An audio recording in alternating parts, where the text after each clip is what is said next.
must forge your path. Upon this island of war,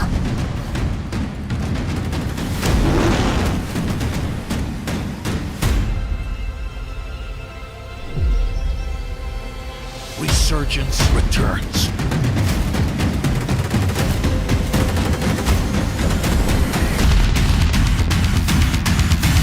Free for everyone. Ashika Island, also known as Isle of the Sea Lion, is part of a small archipelago located in an undisclosed location, somewhere in the Asia-Pacific region.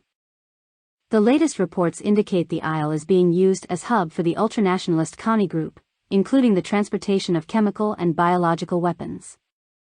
Current intel obtained suggests poisonous weaponry is being created and shipped from a suspected biolab facility in Al-Mazrah. Originally planned as a resort destination, development on Ashika Island was halted in the mid-1990s due to a government seizure in the sterling work of the Special Forces Group.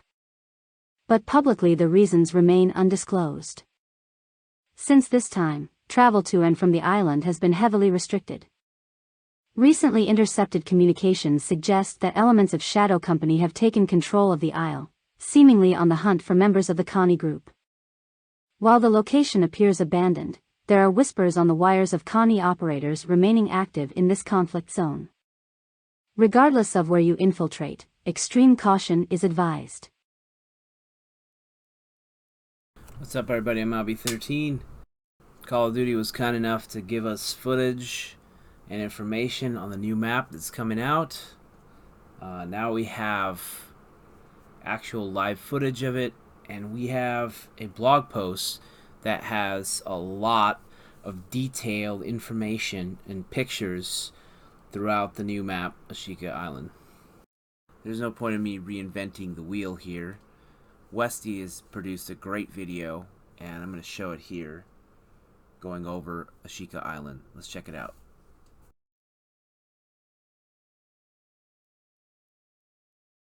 Right then, let's get started with this tour of Ashika Island. We're going to start in the far northwestern sector of the island. I'll try and get my easts and wests right in this video. Apologies for the last one. Up here, we have Oginiku Farms, an area mixed with agricultural, residential, and industrial buildings. Could be a prime looting location for DMZ. At the very tip of the map, we have the ruined lookout, which features one of the 3 comms towers that the island has. The North Beach spans right along the northern shore of the island. There's a few boulders here to break up lines of sight, and it plays host to the water treatment facility. This sits in the center of the northern coast, and it has one of the 3 entrances to the underground waterways on the island. So this will be a good point to loot and have control over, because players will be able to use the brand new jet skis to move through the waterways, maybe make an escape from underneath. You're going to have line of sight. Inland from the comms tower, we have the greenhouses. Now, these look like completely new assets for the map, which is great news. No copy pasta from Al-Mazrah. And the area has 8 of these large greenhouses alongside a couple of warehouses as well. No doubt these are going to be full of lockers and duffel bags that can be looted. One of the best places that you can find backpacks and cash in DMZ. Outside of the greenhouse facility, we have apartments. 2 large blocks contained by a roadway on the front and then sloping hills at the back. The roofs look accessible thanks to rappels on the outside. There are internal stairways as well, and behind the apartments on top of the hill is the island's power plant. This building sits inside a compound that's surrounded by chain link fencing, so it's pretty easy to see into, and inside is a large generator room with access to the waterway below via a tunnel. There are several entrances into that waterway system besides the water itself, as you'll see later in the video. Moving away from the farm area, we're going to take a look at the town centre. This is a rather dense location, lots of buildings, and thanks to the central river and its 2 bridges, it's connected to the beach club location as well. There's a seawall defence system in the water to the south of the town, which can be accessed by players who want to swim out there, or you can take a jet ski if you want to. Not a huge amount of cover, so wouldn't recommend it, but you never know, there might be some loot over there.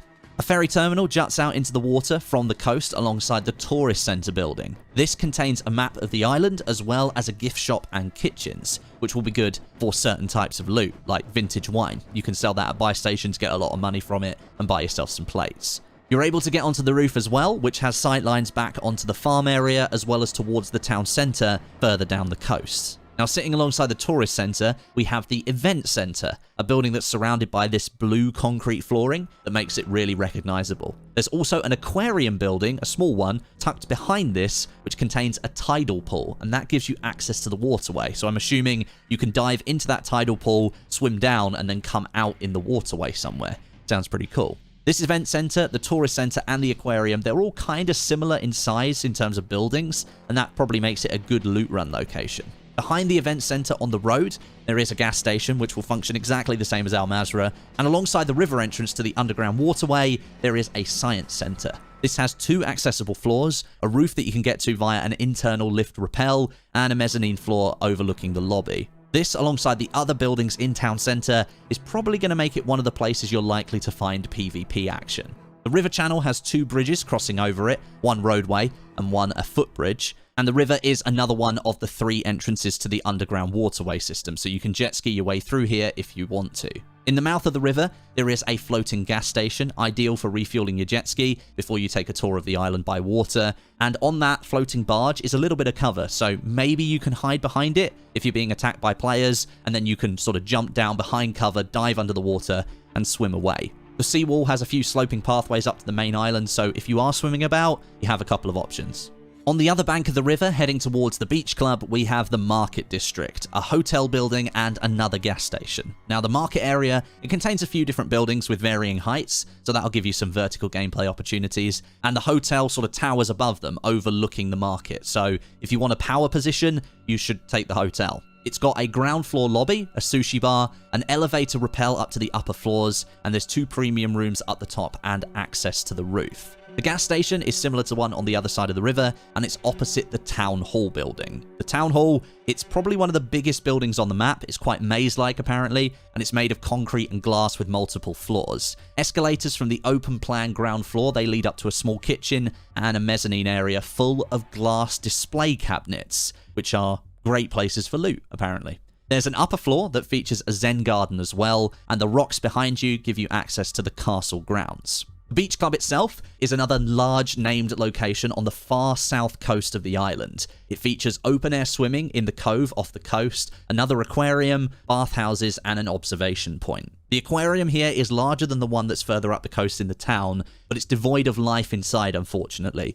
It does have an exhibit room and a tidal pool under the walkway, but they look rather outdated. The bathhouses lead out to an open barbecue area with sealed beach huts and a main clubhouse, and there is an upper bar area on top of the bathhouses here in the beach club. Probably, again, another good place to look for wine bottles that you can sell at buy stations for plates. The beach and observation point, they sort of mark the end of the beach club, and a large footbridge connects that observation point to the main island, and inside the observation point there is a large central spiral staircase, so I wonder what could be at the bottom of that. And finally, flanking the beach club is a large demolition site of what looks like a massive old house. It's semi-destroyed at the moment, but it could provide a less populated looting point in the DMZ. Now, moving on to the main event, the castle in the center of the map. This is a large plateau with views overlooking the rest of the island, dominated by the ancient buildings and walls. Underneath, there is full access to the waterway, and there's a submarine base underneath the castle as well.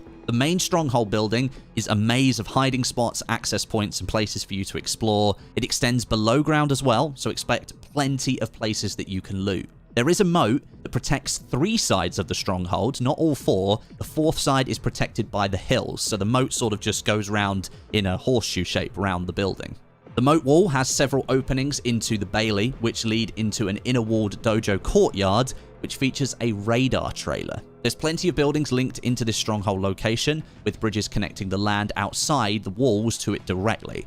Now, beyond the outer walls on the northwest side, there is a set of SAM site missile launchers. There's 3 of them that have been set up here around low defensive walls. No doubt these are going to be part of your faction missions in DMZ for this map, but considering all 3 of them are in the same location and the map is much smaller than Al Mazrah, if you activate one of these, it's probably going to draw a lot of attention. There's also an old well here, which apparently we should be checking to see what is at the bottom of it, so maybe an Easter egg hunt. There's a North Museum in this area as well, but it's set well outside the main stronghold perimeter. This location contains the museum itself. There's a courtyard here. There's a ceremonial hut. There's 2 linked buildings with 2 floors. An upper floor also has a server room in it as well. So if you're looking for a GPU, maybe you could go in there. And then further east is the northern main entrance to the castle grounds, which houses a visitor center with a raised floor so vehicles can pass into the grounds and get quick access to the moat. Now, as I mentioned, there is a sub-base under the castle in the waterways. It's carved out from the rock underneath, and this is the central point where the 3 different entrances meet. One from the waterworks, one from the central river, and the other from the port, which we'll get onto in a second. There's quite a few more entrances, as I've mentioned though, lots of little pathways and different ways that you can get down and up from those waterways, and there's probably more that are even mentioned from the information that I've had here, so over the next few weeks, once we get to play the map, we'll start to find those passages. Moving on to the port now, this sits on the southeastern coast of the map and it gives you the last entrance to the waterways. The dockside and warehouses that sit on the south side of the waterway entrance will give you plenty of looting opportunities, and you can see in the background there's another of the 3 comms towers that are on this map. The waterway entrance is again covered by 2 bridges, giving you access to the other side of the port, flanked by a large set of warehouses, again great for industrial loot spawns. There's also another server room here and offices sitting alongside the river entrance. There's a floating gas station that sits in the mouth of the river entrance, giving you a chance to fuel up your vehicles, and there's a land-based gas station on the other side of the port, but this one is much smaller than the ones that we've looked at in the town and the beach club. Further along the port road, there is a mechanics yard and a set of oil vats, similar to the ones that we've seen on Rohan Oil, but probably a little bit smaller, and here you can also find various warehouses and office buildings, again, good for looting in DMZ.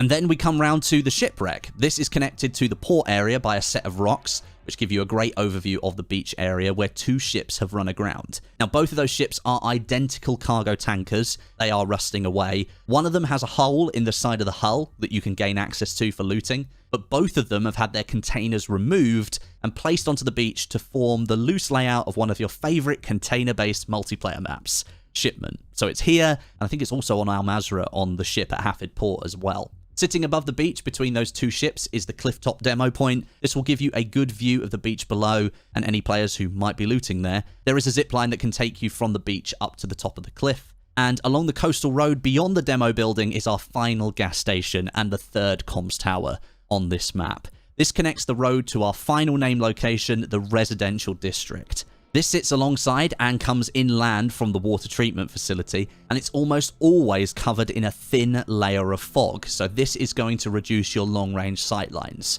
All the buildings here are wooden ones, 1- and 2-story houses, giving you a chance to loot for basic gear before perhaps moving inland towards the castle in search of more valuable items. And that just about covers the brand new Ashika Island map for DMZ. Later on this week, I will be making a video covering off all of the details for Season 2, including the Battle Pass, new weapons, and all of the changes that will be happening. There's a blog post coming out soon. I'll make a video on that, so look out for it.